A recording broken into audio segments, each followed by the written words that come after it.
Agora vamos entrar na parte 3 do livro, que é a compreensão através da renúncia. Vamos lá. O método fenomenológico é originalmente um método filosófico. Acontece quando alguém se expõe a alguma coisa sem intenção, sem medo, esquecendo tudo aquilo que sabia até então sobre ela.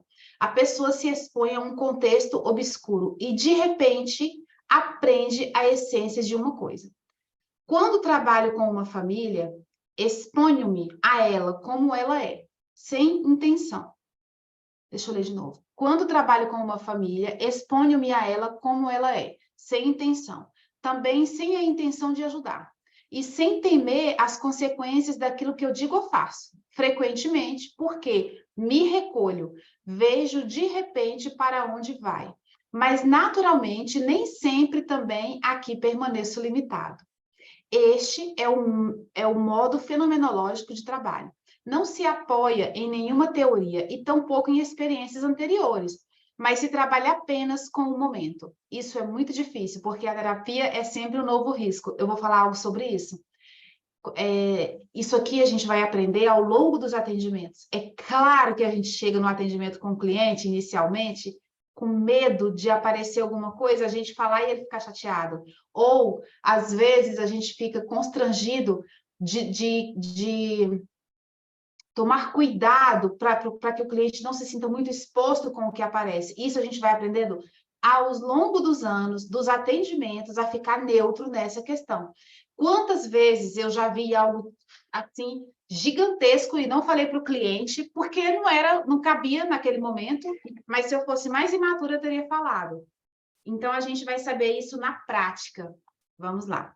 O procedimento fenomenológico não tem querer, nem saber, nem temor. Olha para aquilo que une, atrás de tudo que aparece, e é apoiado e conduzido por aquilo que é base e limite de todo querer. Na verdade, traz à luz o último. Por isso, uma terapia só está completa quando traz esse último à luz e quando une da profundeza alguém com esse último. Aqui a verdade se torna um acontecimento e se completa na ação. Então, quando o movimento mostra uma exclusão, seja uma exclusão Deixa eu me dar um exemplo para vocês que eu vi essa semana. Uma pessoa falando horrores do público X, de um tipo de escolha de algumas pessoas, horrores, dizendo que odeia, que exclui, que acaba com aquilo.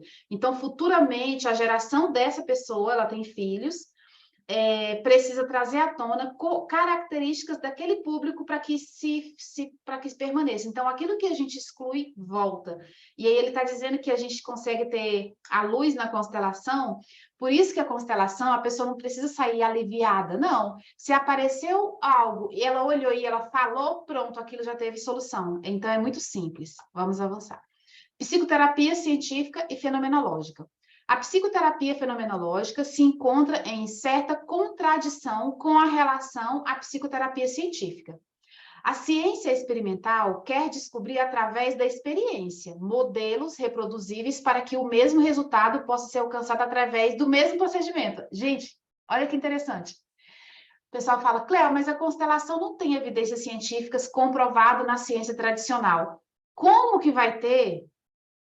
Como que vai ter se cada vez que eu vou aplicar o resultado é diferente? Eles não aceitam isso, eles querem um parâmetro, eles querem uma coisa que você bote aqui e reproduz um monte de robozinhos iguais. A constelação não vai rolar isso.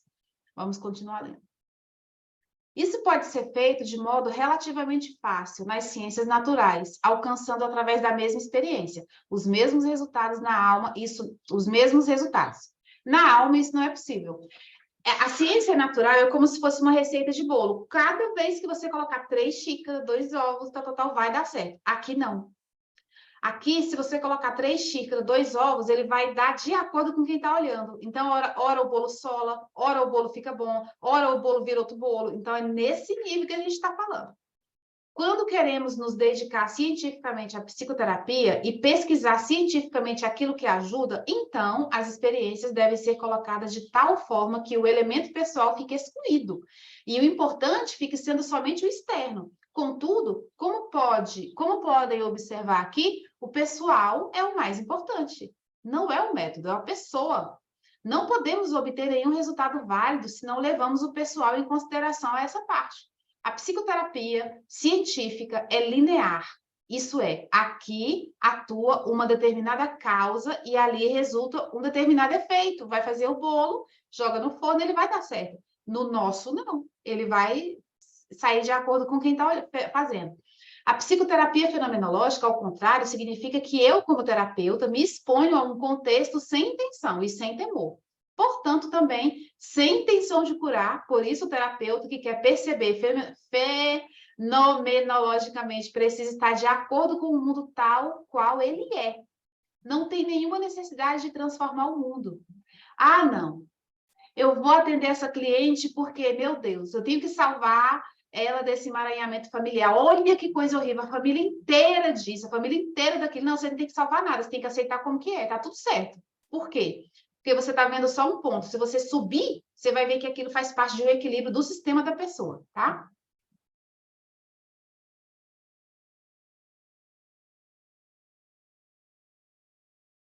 Não tem nenhuma necessidade de transformar o mundo. Isso exige que se recolha totalmente. Também está de acordo com a doença de um cliente, ou seja, ai meu Deus, o cliente chegou todo cheio de coisa. Ai, que dó, não pode fazer isso. Eu aceito essa doença, eu como terapeuta, tá tudo bem para mim, ela está equilibrando o sistema dele, sem julgamento. Aceitar tal como ela é. Não tem necessidade de interferir. É diferente para o médico, porque esse pode e deve interferir na doença, cientificamente. Ele consegue diferenciar isso claramente, mas aqui não dá. O terapeuta se recolhe totalmente e se abre a um contexto muito maior. Por isso, quando trabalho com um cliente, incluo também o seu sistema. Não é só, a pessoa chegou até mim porque ela está com uma insuficiência renal crônica. Então eu vou tratar isso. Não, não. É preciso, e numa sessão só também a gente não consegue resolver isso. É preciso olhar o todo. Quem foi? Quem foi no sistema dessa pessoa que foi muito prejudicado em algumas questões e que aí esse órgão dela representa isso hoje? A pessoa não conseguiu filtrar, a pessoa não conseguiu digerir o que aconteceu com ela, ela teve um grande prejuízo, talvez até perdeu a vida. Quem foi? Então, é mais embaixo. Olho principalmente para as pessoas que são excluídas, que nem aparecem lá, mas que eu, porque me recolho, percebo com a visão e o sentimento. Imediatamente elas têm em mim o lugar que lhes é negado. Tão logo tenha esse lugar em mim, estou mais em profunda harmonia com o sistema do que o próprio cliente, porque tenho maior compaixão pelo seu sistema. Então, quando me recolho e me exponho ao todo, sem intenção, ele fala recolher, eu não julgar. E me exponho é eu estar toda aberta ali, de corpo e alma para o problema, né? Sem intenção e sem medo do que pode vir à luz, percebo repentinamente o essencial, aquilo que ultrapassa os fenômenos visíveis. Perceba, então, que esse é o ponto. Eu tenho que estar pronto para ver qual bicho vai emergir daquela água. Eu não posso achar que sempre vai ser uma baleia. Isso é importante, sobretudo para a solução. A colocação da constelação é relativamente fácil, mas só posso encontrar a solução quando eu estou em harmonia com isso. Então, ela reluz repentinamente. Essa é a percepção fenomenológica. E como... Não, gente, desculpa, eu errei. Essa é a percepção fenomenológica. É como um relâmpago e está sempre em harmonia com algo maior. E é sempre uma percepção com amor. Isso é decisivo. Então, podemos deixar levar. Por isso, esse tipo de trabalho não pode ser aprendido como quando se aprende regras. Mas o essencial é que nós nos deixemos levar por esse tipo de percepção e que adquiramos isso através do exercício e acompanhamento. Então, pode-se proceder assim. Quando no trabalho um cliente vejo que não existe solução, então levo isso bem a sério e me recolho, mesmo que me cause dor. Mas quando me recolho, isso não me causa dor. Quando me sinto em harmonia, isso não pode me causar dor. Eu preciso estar totalmente nessa harmonia.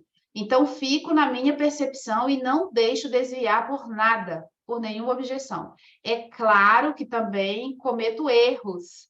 Isso está bem claro para mim. Assim, é necessária uma ressonância de participantes atentos, ou seja, alguém que pode estar vendo o meu erro me ajuda ali. Eles veem de repente algo que eu não tinha visto, então confio na percepção deles. Ele está falando aqui porque ele está lá agora, por exemplo, ele está em pé. E ele está cheio de gente sentado para constelar, e ele tem um monte de staff, que são pessoas que ajudam ele, tá? Isso que ele está falando. Esqueci de marcar onde eu parei de ler. Peraí, gente.